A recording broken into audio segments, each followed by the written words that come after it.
Ehdottomasti kannattaa hoitaa, koska todella tästä kastelun jatkumisesta on enemmän haittaa kuin hyötyä.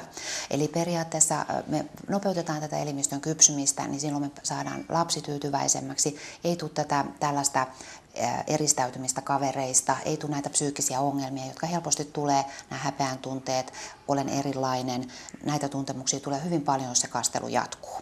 Eli ehdottomasti sitä kannattaa hoitaa ja nämä hoitotulokset on todella niin hyviä, että on hyvä hoitaa. Tärkeintä on tietysti se, että hoitoa sitten myöskin jatketaan.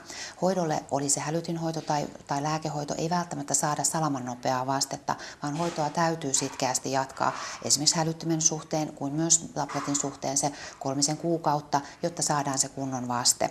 Ja tästä täytyy olla hyvä potilas, lääkäri, kontakti, että saadaan motivoitua perhe jatkamaan tätä hoitoa.